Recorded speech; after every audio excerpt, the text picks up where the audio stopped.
ये कहानी कुछ ऐसे पंछियों की है जो भीम नामक जंगल में अपना बसेरा करते थे। उसी जंगल में मीनल, टुन्नी और कालू नाम के 3 मित्र रहते थे। इन तीनों में घनिष्ठ मित्रता थी। ये जहाँ भी रहते तो साथ रहते थे। मीनल और टुन्नी तो कुछ ही समय में अंडे भी देने वाली थी। इन सभी पंछियों का जीवन खुशी खुशी बीत रहा था कि अचानक उस जंगल में बर्फबारी शुरू हो गई। सभी पंछी अपनी जान बचाने के लिए इधर उधर छुपने लगे। कुछ समय तक बर्फबारी होने के बाद मौसम थोड़ा शांत हुआ तो सभी पंछी एक जगह इकट्ठे हुए। बर्फबारी होने के कारण उन सभी पंछियों का घर टूट चुका था। जैसे तैसे करके उन्होंने रात गुजारी।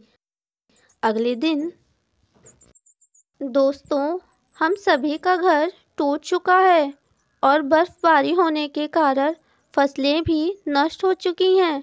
अगर हम यहाँ रुके तो भूख से मर जाएंगे। हाँ दोस्तों, टुन्नी बिल्कुल सही कह रही है। अगर हम यहाँ रुके तो भूखे ही मारे जाएंगे और कुछ पंछी तो माँ भी बनने वाली है।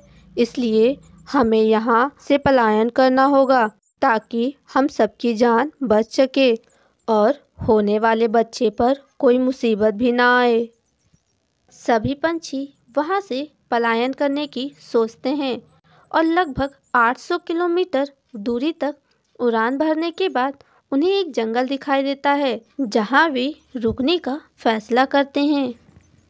दोस्तों, हम इस जंगल में रुकेंगे क्योंकि इस जंगल में हमें पर्याप्त मात्रा में भोजन मिल जाएगा और फिर अपने साथी में से कुछ पक्षी अंडे देने वाली है। इसलिए हम और अधिक नहीं उड़ सकते। लेकिन मित्र, इस जंगल में तो कोई भी नहीं दिखाई दे रहा है। ऐसा लग रहा है कि पूरा जंगल खाली है। हम सब ऐसे सुनसान जंगल में कैसे रह सकते हैं? हाँ मित्र, मीनल सही कह रही है। ऐसे सुनसान जंगल में हम नहीं रह सकते। लेकिन मित्र, आप सब अंडे देने वाली हो। ऐसी हालत में हम और दूर नहीं जा सकते। होने वाले बच्चे को नुकसान हो सकता है। कम से कम बच्चे के बड़े होने तक हम यहाँ रुक सकते हैं। ऐसे वे सभी उस जंगल में रहने लगते हैं। कुछ ही दिनों में मीनल चिड़िया और टुन्नी चिड़िया अंडे दे देती है। सभी पंछी बहुत खुश थे, इस बात से बेखबर कि उनके ऊपर अभी मुसीबतों का पहाड़ टूटने वाला है। सभी अपने भविष्य में होने वाले खतरों से बिल्कुल अनजान थे। यूं ही कुछ समय बीत जाता है। मीनल चिड़िया और टुन्नी चिड़िया के अंडे से बच्चे भी बाहर आ जाते हैं। अरे मेरे प्यारे नन्हे बच्चे, तुम कितने सुंदर हो। तुम्हें किसी की नज़र ना लगे। अच्छा मेरे नन्हे बच्चे, हम तुम्हारे लिए भोजन लाने जा रहे हैं। तब तक आप टुन्नी मासी के बच्चों के साथ रहिए।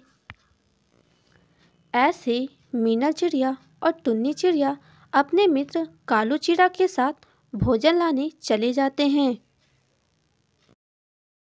उनके जाने के कुछ समय बाद ही उस जंगल में विशाल मकड़ियों का आक्रमण हो जाता है। सभी पंछी अपनी अपनी जान बचाने के लिए इधर उधर भागने लगती हैं। मकड़ियाँ पक्षियों को मारकर खाने लगती है। इधर कबूतर चिड़िया, हे भगवान, इतनी विशाल मकड़ियाँ, वो भी इतनी सारी। ये तो सभी चिड़ियों को मार रही हैं और टुन्नी चिड़िया और उनके दोस्तों के बच्चे अकेले हैं। मुझे उन्हें बताना होगा। इस तरह कबूतर चिड़िया टुन्नी चिड़िया और उनके दोस्तों के पास जाती है। दोस्तों, तुम सब यहाँ हो, मुझे तुमसे कुछ बताना है। ठीक है कबूतर भाई, आप आराम से बताइए, आप इतना हाफ क्यों रहे हैं? क्या बताऊँ टुन्नी बहन, अपने जंगल में विशाल मकड़ियों ने आक्रमण कर दिया है और सभी चिड़ियों को मार रही है। क्या? विशाल मकड़ियों का हमला? लेकिन इतनी सारी मकड़ियाँ आ कहाँ से रही हैं? पता नहीं दोस्तों। वहाँ तो हमारे बच्चे भी अकेले हैं। पहले तो हमें अपने बच्चों के पास जाना चाहिए। ऐसे वे तीनों अपने बच्चे के पास जाते हैं। बच्चों, तुम ठीक तो हो ना? हाँ माँ, हम ठीक हैं। सुनो दोस्तों, अपनी जान बचानी है तो हमें यह जंगल छोड़कर जाना होगा या फिर इन विशाल मकड़ियों का सामना करना होगा। हाँ, मगर कैसे? सबसे पहले हमें अपने बच्चों को किसी सुरक्षित स्थान पर रखना होगा, वरना वो हम में से किसी को नहीं छोड़ेगा। ऐसे वे तीनों दोस्त अपने बच्चे को एक सुरक्षित स्थान पर ले जाते हैं और मकड़ियों का सामना करने उस जंगल में पहुंच जाते हैं। दोस्तों, इन विशाल मकड़ियों का सामना हम कैसे करें? इन्हें हम अपने जंगल से कैसे भगाएं?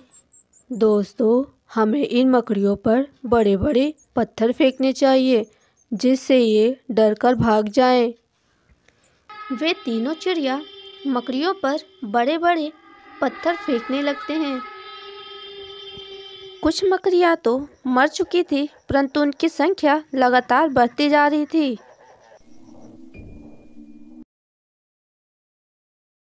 दोस्तों, ये तो खत्म ही नहीं हो रही हैं। हम कब तक ऐसे पत्थर फेंकते रहेंगे?